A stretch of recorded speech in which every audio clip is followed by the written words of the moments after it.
ये मेरे बचपन की बात है। तब मैं अपनी नानी के यहाँ कभी कभार जाती थी। उस समय के गांव और अब के गांव में बहुत फ़र्क है। लगभग 30 साल पहले की बात होगी। उस समय ज़्यादा समझ तो थी नहीं दुनियादारी की, लेकिन लोगों को देखकर उनकी बातों का मतलब थोड़ा समझ आ ही जाता था। तो नानी के ही पड़ोस में एक परिवार रहा करता था। उनकी बड़ी बहू इतनी सुघड़ और कामकाज में इतनी चतुर कि मोहल्ले पड़ोस के लोग अपनी बहुओं को उसका उदाहरण देते नहीं थकते। देखने में इतनी सुंदर कि चांद भी शर्मा जाए। 2 बच्चों के बाद भी उसकी सुंदरता में कोई कमी नहीं आई थी। बहू इतनी सुंदर थी और अपने मायके में इकलौती लड़की थी, तो उसके माँ बाप ने उसका नाम प्यार से राजा बेटी रखा था। और उस समय ऐसे ही नाम रखे जाते थे, चाहे कोई भी ऋतु हो।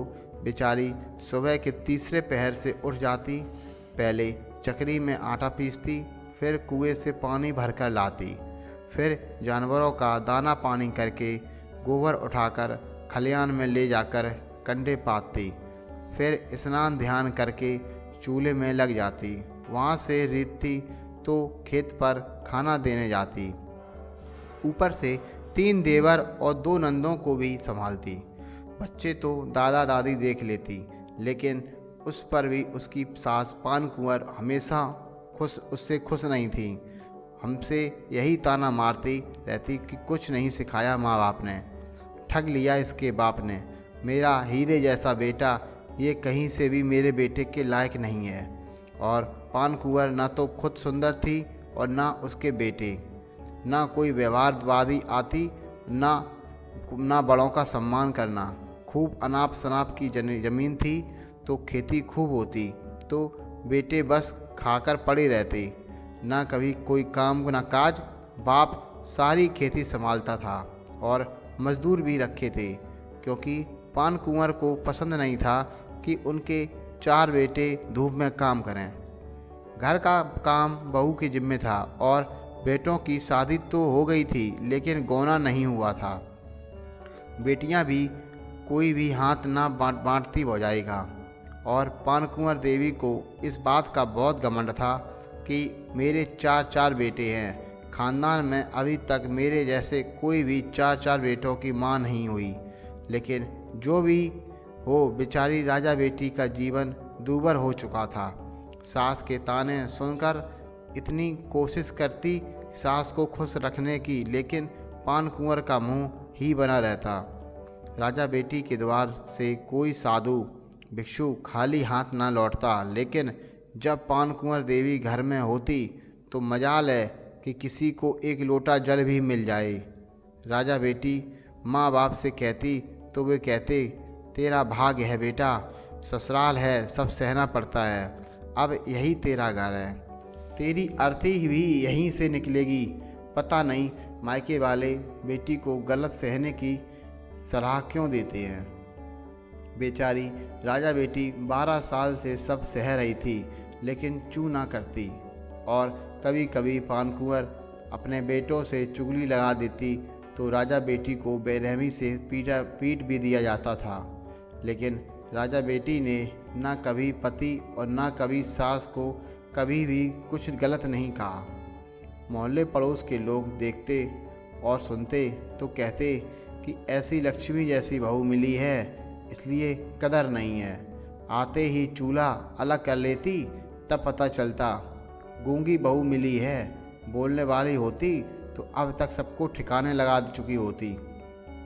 फिर एक दिन पान कुंवर के बगल वाले घर में कुछ शोर सुनाई दिया। सब घरों से बाहर आ गए।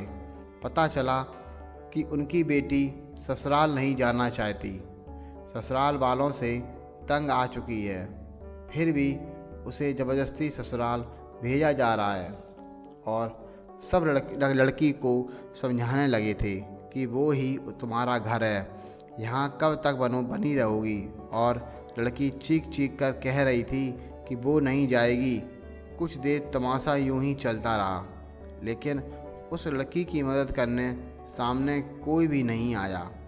जब राजा बेटी से सहन ना हुआ और घूंघट ओढ़कर वो द्वार पर निकल आई, लड़की फिर चिल्लाई।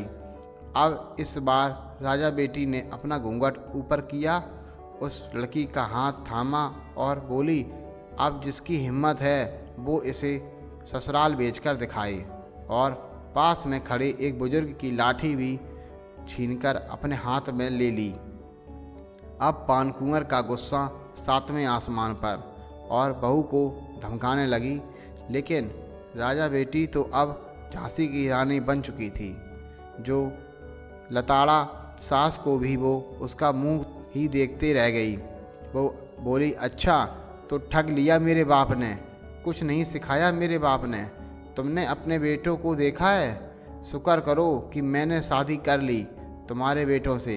तुम अपने बेटों को हीरा कहती हो ना, वे हीरा नहीं, ढोर हैं, ढोर। अरे इनसे अच्छे तो ढोर भी होते हैं, कम से कम जुगाली करते हैं, तालाब पर नहा आते हैं, जंगलों में घूमते हैं। और एक तुम्हारे बेटे हैं, ना कोई सील है ना कोई संस्कार।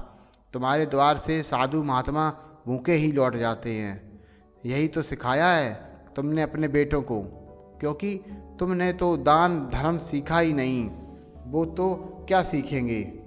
तभी राजा बेटी का पति आकर बोला, क्यों बहुत बोलने लगी है, जबान आ गई मुंह में। राजा बेटी बोली, हाँ आ गई है, मैं गूंगी थी, नहीं बना दी गई थी। जितना काम मैं तुम्हारे यहाँ करती हूँ कहीं और करती तो न जाने कितना कमा लेती, लेकिन मुझे लगता है कि ये मेरा घर है इसलिए कर रही थी। और जिसे भी जो करना है कर ले, लेकिन मैं इस लड़की को ससुराल नहीं जाने दूंगी। और राजा बेटी उस लड़की को का हाथ पकड़कर मंदिर की धर्मशाला की ओर चल पड़ी। धर्मशाला में रहने लगी, बहुत मेहनत की और कुछ इसी तरह की लड़कियों को इकट्ठा कर बांस के पंखे, सूप, डलियां बनाने लगी। फिर धीरे धीरे एक छोटा सा कुटीर उद्योग लगा लिया। सब राजा बेटी बहुत बूढ़ी हो चुकी थी, लेकिन उसका बहुत नाम है। उसने सही समय पर सही फैसला लिया और दूसरों को भी सहारा दिया। दोस्तों, आज की कहानी आपको कैसी लगी कमेंट्स बॉक्स में ज़रूर बताएं। और ऐसे ही हेल्पफुल और मोटिवेशनल कहानी के लिए चैनल को लाइक करें, शेयर करें। और अगर आप हमारे चैनल पर पहली बार आए हैं तो प्लीज़ चैनल को सब्सक्राइब जरूर करें। मिलते हैं नई कहानी में। Okay, bye.